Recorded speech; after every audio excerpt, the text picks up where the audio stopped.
I'm Afshin Rattansi, and welcome to the season finale of Going Underground, broadcasting all around the world from the UAE at the end of a year and the first quarter of this century that has seen NATO-linked wars continue, US, UK, EU armed bombing across the Middle East, countless numbers of people killed, wounded or displaced, a rise in acute global food insecurity and a bleak NATO-aligned economy. Many thought a Trump administration 2.0 would mean a more peaceful world, but positive performances by Lockheed Martin, RTX Corporation, Northrop Grumman, General Dynamics and Boeing are a testament to the bloodshed over 12 months. So how to assess the military, economic and social impact of the past year globally, and what does humanity have to look forward to in 2026? Joining me again from Chicago in the USA to tackle these questions is a multi-award-winning scholar, professor of political science at the University of Chicago and co-author of bestseller The Israel Lobby and U.S. Foreign Policy and How States Think, the Rationality of Foreign Policy, Professor John Mearsheimer. Professor, thanks so much for coming back on Going Underground for this season finale. You know, over the year, even the Sulzberger New York Times had a headline, "Hard choices amid unease over U.S. food benefits. For many families, delays or cuts to assistance mean stress over their next meals." But we're not going to really talk about what's happening in your country. Across 2025, he being Trump, has bombed Yemen in March, Somalia in July, Iran in June, Venezuela from October, or Venezuelan assets, poured arms into Ukraine, Taiwan, Japan, Australia, South Korea. How do you assess Trump's 2025 in the White House? Well, I think he's basically been unsuccessful in foreign policy. Just to start with the Houthis, remember, he said he was going to finish the Houthis off and that Joe Biden had been a pussycat and he couldn't deal with the Houthis, but Trump would be able to do that. After 1 month, Trump quit and admitted the Houthis were too tough a nut to crack for him. With regard to Iran, the fact that they're talking about attacking Iran again tells you that they were not successful in June when they attacked. With regard to Gaza, he has failed to shut down that conflict and come up with a plausible solution to it. And in fact, he's guilty of genocide. With regard to Ukraine, he said that he was going to shut that one down before he entered the White House, or if he didn't do it that quickly, he'd do it after he got into the White House. He's failed there as well. And finally, he's in a giant mess with regard to Venezuela. I think he's basically backed himself into a corner. He's had military forces in the Caribbean, significant military forces for a number of weeks now, but he's not employed those forces because it's hard to see how he can use those forces to achieve the end that he wants, which is regime change and peace in Venezuela. So if you look across the board, it's been one failure after another. Oh, you know that Trump would beg to disagree with you there as he talks about 7 wars, I think maybe 8 wars that he's solved. Let's go through them one by one. I mean, yeah, the genocide has continued, but at a slower pace. And many in the MAGA base would say, you know, if Kamala Harris had been in power, things would have been a lot worse. Do you not feel that Trump has been able to withstand the Israel lobby, the name that you conjured in your best-selling book, much more than recent presidents? And aren't you impressed by that? I don't see any difference between Trump and Joe Biden. Both of them are basically owned by the lobby. It's an open and shut case. The idea that Trump has gotten tough with the Israelis and pushed them to do things that they don't want to do, and that therefore he's going to create peace in the Middle East, is a laughable argument. You don't think Netanyahu would have wanted to go further than the limited strikes on Iran, which resulted, of course, in the bombing of Qatar as well? You don't think another president would have followed Netanyahu's orders more closely? Look, I think that the Israelis actually got themselves into trouble when they attacked Iran. They thought that they were going to launch what was effectively a decapitation strategy, and they were going to cripple Iran. But what happened is that the Iranians began launching ballistic missiles at Israel, and they slowly but steadily figured out how to use those weapons more effectively. So with all the ballistic missiles, cruise missiles, and drones coming in at Israel, and Israel running out of defensive weapons that it could use to shoot down those incoming drones and missiles, the Israelis were very interested in a ceasefire. There are many people who argued that the Iranians were foolish for not continuing the war. The Iranians were moving into the driver's seat. So the idea that Israel, was on the verge of a great victory or achieved a great victory in Iran is, one of the many myths that we have here in the West of Israeli and American foreign policy. And structural forces have less of an impact on Trump in some regions, though. All year bubbling under has been, here's a headline from the Financial Times, Trump spent hours at Epstein house with trafficking victim, email alleges. As your book on the Israel lobby showed, this is a deep structural impact across U.S. elite power. How Israel affects foreign policy, not just one guy called Jeffrey Epstein. But you personally, I didn't realize, were that involved in the Epstein saga in one way. Alan Dershowitz, who's been on this show, I should add, a few times. I should have asked him about it, really. Just remind us how Epstein was involved somehow in shutting you down and your co-author? Well, they didn't shut us down. Steve Walt and I wrote this famous article on the Israel lobby, which came out in March 2006. And then, of course, the book came out a little bit more than a year later in 2007. But anyway, when the London Review of Books article came out in March 2006, many people in the lobby went after us. And one of our most devoted opponents was Alan Dershowitz. He really put his gun sights on us, and he went to great lengths to discredit us. He usually speaks up for free speech. Actually, he has done on this show.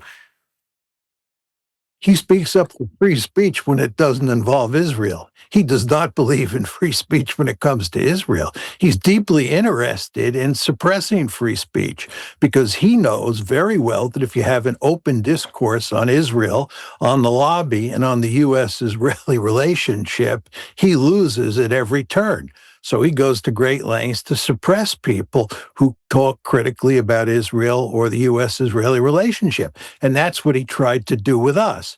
But what we didn't know at the time was that he was working with Jeffrey Epstein to do everything that he could to attack us and delegitimize us. I don't think I even knew who Jeffrey Epstein was at the time, much less that Dershowitz was coordinating his efforts with Epstein to discredit us. And so, in a way, Epstein being a state actor, Israeli state actor, through this? I think that's much too strong. I don't think he's an Israeli state actor. I think that Jeffrey Epstein, like Alan Dershowitz, is passionately attached to Israel. He cared greatly about Israel, and that's why he was willing to help Israel in all sorts of ways. A lot of emails and documents have already come out that show that Epstein was doing everything he could to help Israel. And I would imagine when the Justice Department releases all these documents, and then these two courts release this grand jury testimony, that we'll see even more evidence that Epstein was working overtime to help Israel, as was Dershowitz. But the fact is that Dershowitz and Epstein were not formally employed by the Israeli government. That was not necessary.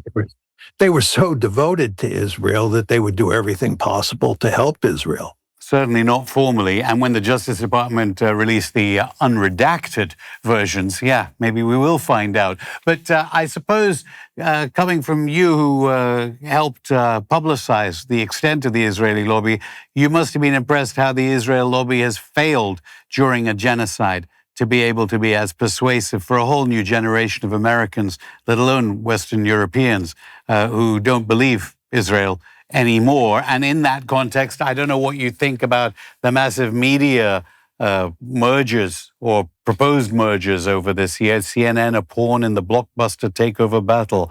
CNN, Paramount, Warner Brothers, all these configurations being discussed, I don't know, whether to get a better handle over the propaganda system in your country? I think it's really quite amazing what's happening here. The fact is that because of social media, Israel has suffered enormous damage in terms of world opinion and in terms of public opinion in the United States. It's really quite stunning how much damage Israel has done to its reputation, although it's not terribly surprising when you think about the impact of social media, especially organizations like TikTok. But anyway, the lobby has decided that what they're going to do is try and shut down social media from criticizing Israel. They're going to go to great lengths to take over various platforms and force platforms that they don't take over to vary their content to minimize the criticism of Israel. I don't think that can be done at this point in time. I think the cat is out of the bag, as we like to say. I think people now fully understand that Israel is an apartheid state and it has been executing a genocide. And you can't erase that from people's minds. They've seen it. They've seen all the evidence that they need to see to reach that conclusion. And I think it's going to be exceedingly difficult for the lobby to change people's opinions. And in fact, I think the more heavy-handed the lobby is, the more the lobby engages in smash-mouth politics, the more people are going to get angry with the lobby for basically violating basic freedom of speech principles here in the United States. I think at this point in time, the greatest threat to free speech in the United States comes from Israel's supporters who go to enormous lengths to curb free speech. And you see this even on university campuses, which used to be paragons of free speech. The lobby is working overtime inside universities, inside colleges, to suppress any critical comments on Israel. But do you think Netanyahu can persuade Trump to go in to Iran again? They obviously were quick to use atrocities as excuses for U.S. support on another bombing campaign against Iran.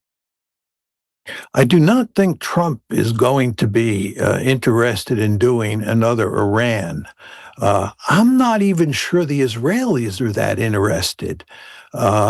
You want to remember that in the last war, as I said at the top of the show, this is, of course, the June 12-day war, the Israelis did not do very well. There's no question that they succeeded with a surprise attack against Iran. They caught the Iranians with their pants down, but they won't catch the Iranians with their pants down next time because they were fooled once, the Iranians, but they will not be fooled again.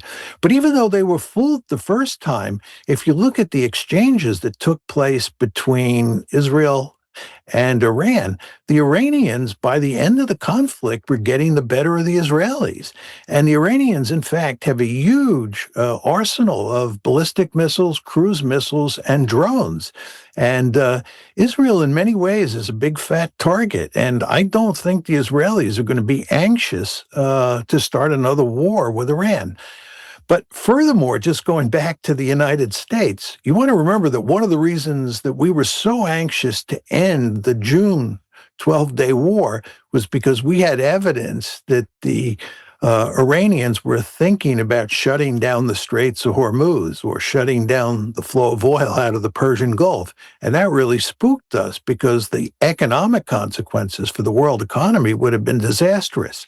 And that threat remains. And I think if the Iranians are smart, they should tell the Israelis and tell the Americans that if they attack again, there's a very good chance that the Iranians will shut down the Gulf. Professor John Mearsheimer, I'll stop you there. More from the University of Chicago scholar after this break.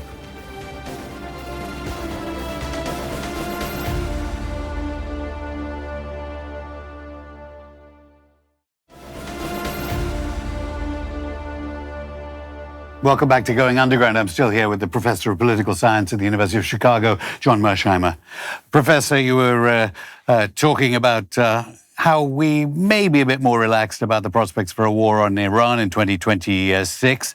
I don't know what you thought of more generally about the national security strategy released at the end of 2025. Trump talking towards the end of the year about a new C5 group, USA, China, Russia, India, Japan. I mean, do you think in 2026 the United States could leave NATO? I don't think the United States is likely to leave NATO. I think the really interesting question is, to what extent do we reduce our military footprint in Europe? If you read the new national security strategy document, it's quite clear that the Trump administration wants to focus mainly on East Asia. They want to deal mainly with the China threat. And of course, they also care greatly about the Western Hemisphere. And the place they want to reduce the American commitment to is Europe. The contempt for the Europeans reflected in that document is quite significant. And furthermore, we know from events over this past year that what the Trump administration wants to do is shift the burden for dealing with Ukraine to the shoulders of the Europeans.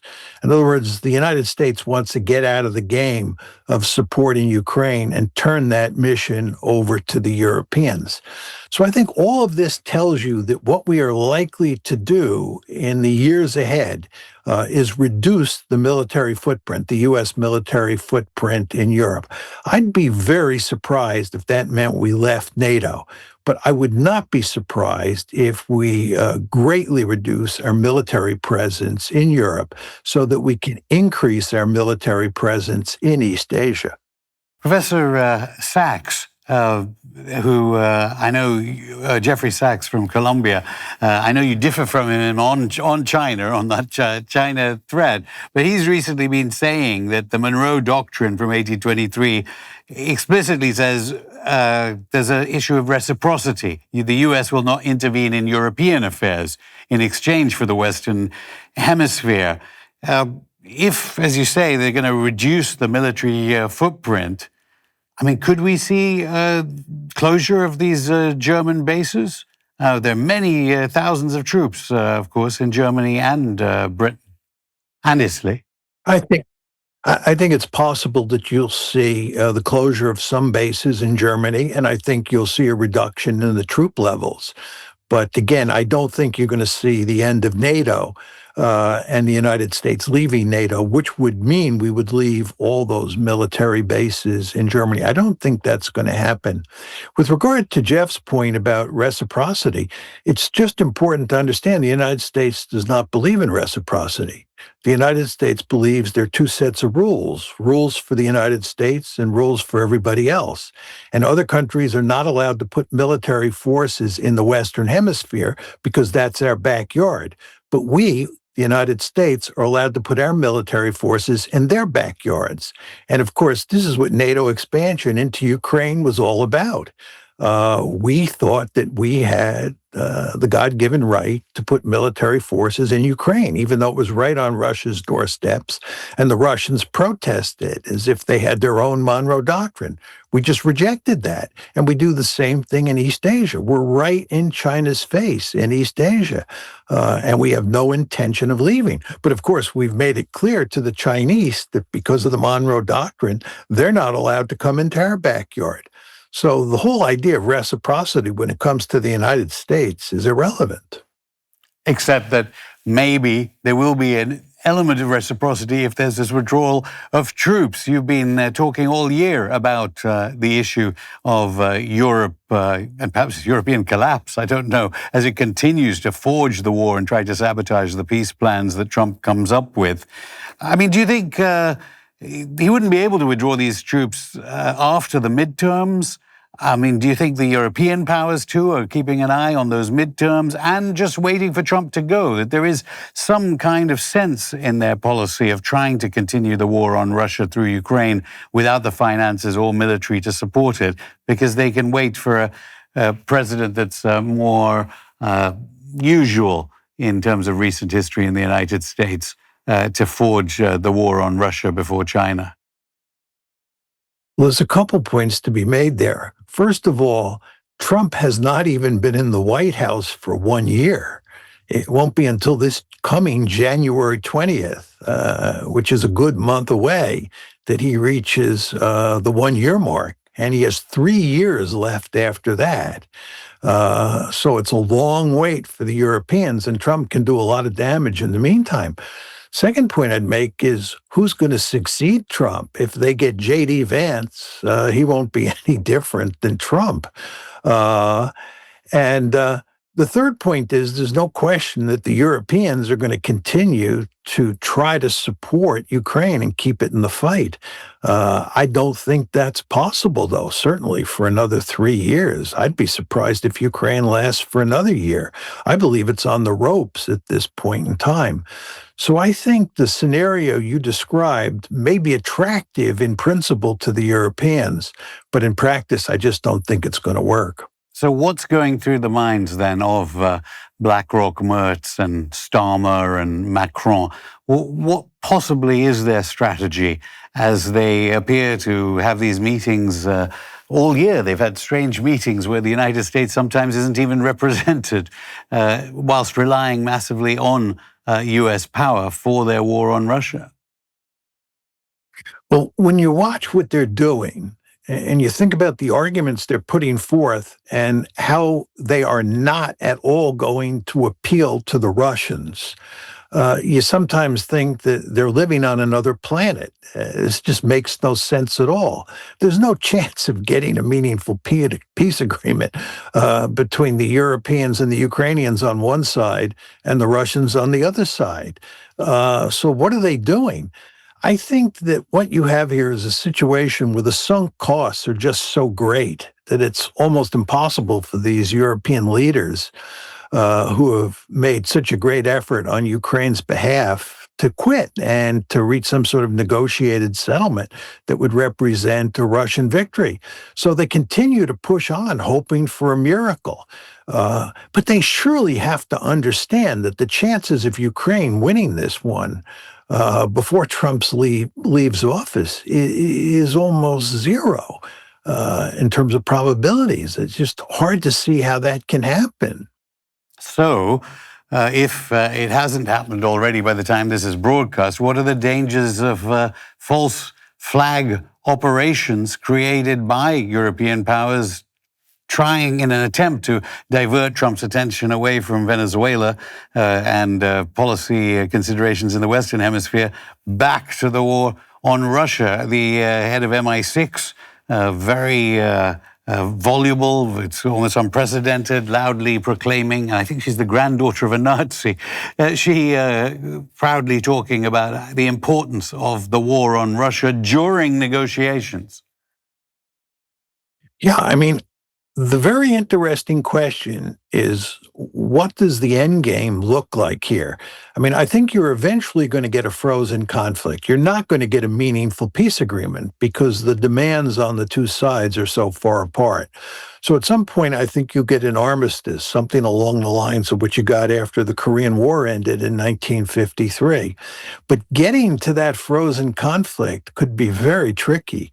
You want to remember that if the Ukrainians lose, that will put the Europeans in a desperate situation. They'll be desperate, and they'll be looking for some way to rescue the situation. And you talk about possible false flag. But why will they be desperate, though?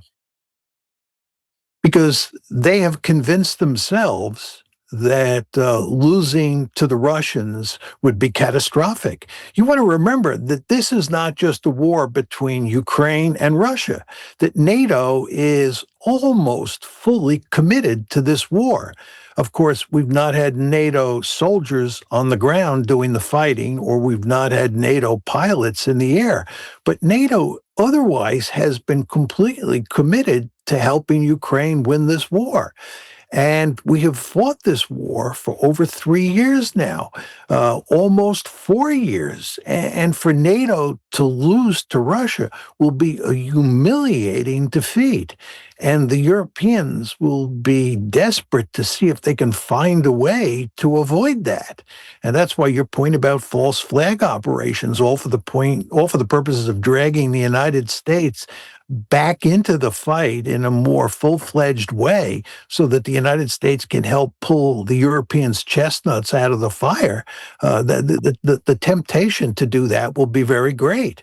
And I think that we have to worry about the serious possibility of escalation once we head towards the endgame here.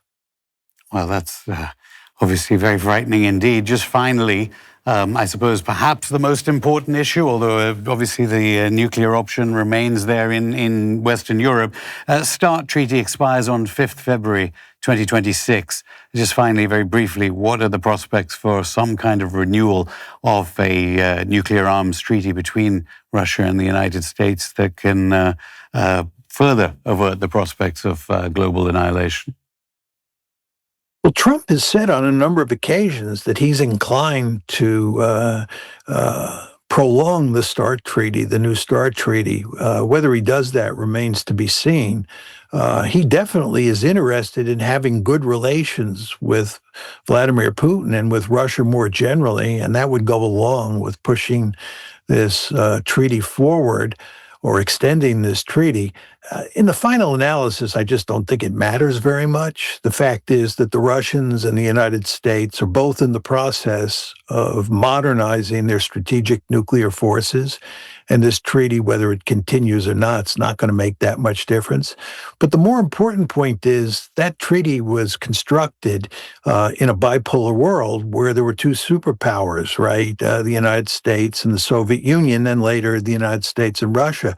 But there's now a third player in the game, and that player is a very important player, which of course is China.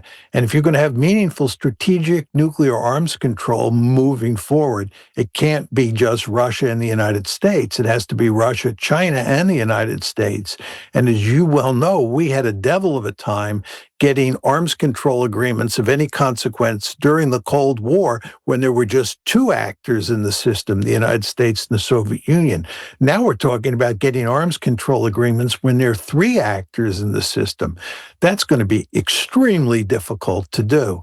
So I think whether or not this new START agreement is pushed forward matters on the margins at best.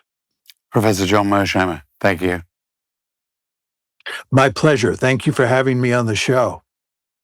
And that's it for the final show of this season. Our continued condolences to all those suffering the impact of the US-UK-EU armed genocide in Gaza and all those impacted by the bloodshed of 2025 caused by the US military-industrial complex. We'll be back with a brand new season on Saturday, the 24th of January. Until then, get in touch via all our social media. If it's not censored in your country, and head to our channel, Going Underground TV on rumble.com to watch new and old episodes of Going Underground. From the whole team here at Going Underground, we wish you a happy and peaceful new year. See you soon.